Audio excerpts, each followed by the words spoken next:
at a house that's been framed up, and they got some of the top-out plumbing in. We know what it looks like under this. In here's what it looks like above this slab. This is probably a laundry sink.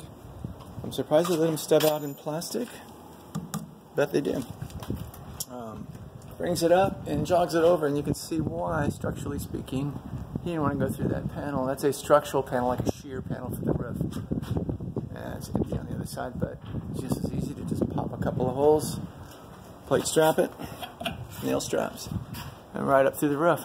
Good example of the typical plumbing here. This looks like some nice plumbing. That is the water heater vent, so gas water heater. It's got a shield around it, that larger pipe. Keeps the insulation from resting up against what could be a hot piece of galvanized pipe. Right here we have the water heater. Stub out, kind of low. 1 inch going in. I'm mistaken. That is the water softener, I believe. Yeah, it must be. Because you have in and out, and then you have a drain. It's probably going to run over to the washing machine box. Interesting how they did that. Really clean, nice wiped fittings. And over here you have the water heater. It even says WH. Okay, so hot water insulated again. 3/4 up, 3/4 down, just stubbed out. So they must have looped it somewhere else with the hot and the cold. I'm just going to swing around the corner here. Bathtub. Quick note, see how they have rat trapped that tub? They used the dirt box. They didn't get it all back there. I can see some dirt. But inspector might call that, might not. It's a bug proofing, really. Typical shower, Pexerizer. Wow, what did they do there? So somebody messed up or something, because you see this area here, it's all been patched. Kind of strange. It works. Plumbing isn't an exact science, you just want it to be where it belongs. Man, that waste and water are all the way to one side. They must have a big drawer bank that goes in this area right here. See their typical PEX manifolding coming down just like we did in the classroom. Hotline insulated again. Vent through roof. They just do a lot of single vents. All these are in the front of their house. They might have tied them all together and gotten 1 2-inch, but it's irrelevant. Just quicker. On the figure fittings, I had to break it over on the bottom to get it closer to where they wanted it on the center. That happens.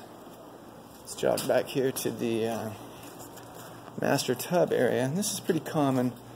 Lavatory sink, up to the manifolds, another lavatory sink. Water's nice and tight just in case. This is the way they do their cleanouts. I noticed a lot here. Arming off a Y, 2-inch Y, sticking it out, and then they can cut it and put it at the correct depth later. Again with the sleeves on the 1/2 inch. And this is going to be a big Roman tub here. See if I can get back far enough. It's a Roman tub deck. It's all roughed in. You got their hot and their cold line in there, and they'll be able to further along down the line bring the tub in. They may wait till it's drywalled. Keeps them from messing it up. If it's an expensive tub, you just don't want it to get messed up. Stuff's kind of out of the wall here, but that's going to be interesting later. Let's go look at this kitchen. By the way, that third line that came out of the water softener loop that was over by the water heater, that ends up coming in here and acts as a drain. Looks like that's probably W. I don't know what that is. WS. It means something. It comes over here, and they use this as a air gap. So they'll cut this. Right now it looks like it's under pressure. And hot and cold coming in. That's a typical wash machine box around here. I just use a straight type, but I really like this. I think it's actually better than anything I did. Hate to admit it. A lot of jogging around there for that, huh? Probably didn't have much choice. Maybe they could have shortened this line here and broke it over, or it might not have worked anyways. It's irrelevant. Another missed the wall thing and had to chop it out on the other side and break it over. And that right there is a dryer box for future reference. We generally don't do those, although it does say right there Chaz Roberts Air Conditioning and Plumbing. So they do both AC and plumbing. Might as well double dip if you're going to be here, huh? Okay, another small bath. And I can see the back of a ice maker box there. Let's jog it over here. So ice maker box. And hot and cold to an island kitchen sink. So they bring the hot and the cold down. They take them in through a 3-inch, I can just see the edge of it right here, 3-inch sleeve that they've ran over to, I'll show you in a second, the island kitchen. So they have hot and cold lines running under the slab in a sleeve. Those could be pulled out later. And then they pop up in the same sleeve, uninsulated down in there, by the way, but no problem. And then they, so hot and cold hit, and then they take another one, line number 3 there, is going to be the ice maker line, so they'll be able to run purified water to it. Let me just swing around. So that way they can get their reverse osmosis system, or whatever kind of water they want to, hooked up to here, and it will run back over to that ice maker box over there, all under the ground. All pretty neat. This is a typical loop vent, they call it, or a foot vent, island vent. We'll explain that later. We'll talk about that in detail, because there's a lot of island kitchens. Very popular because the functionality of it. As you can see, you step back, it's a big great room. And you can just open up a room however you want, but that actually ends up being the vent. This ends up being the drain.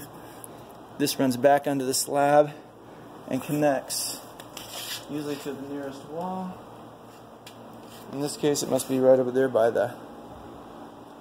That's probably the best place for them to go. And then it runs up and out. I'll show you how that's plumbed to make it so that it doesn't gulp air. Got electrical running here also. So all in all, this is a much better plumbing job than we've been seeing. There's just one more bath. Let's take a look, see if there's anything unusual in there. All in all, this is a really tidy house. I mean, yeah, they missed a couple of walls, but you never know. That may or may not have been their fault. Okay, so this is a Kohler tub. It's called Vicryl. It's a thinnish fiberglass. I went to the plant in Huntsville, Alabama. It was really a fun trip.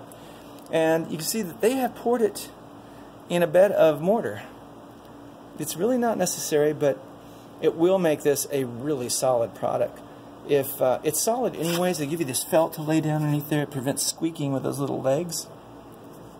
Really popular because it's inexpensive, very durable once it's installed.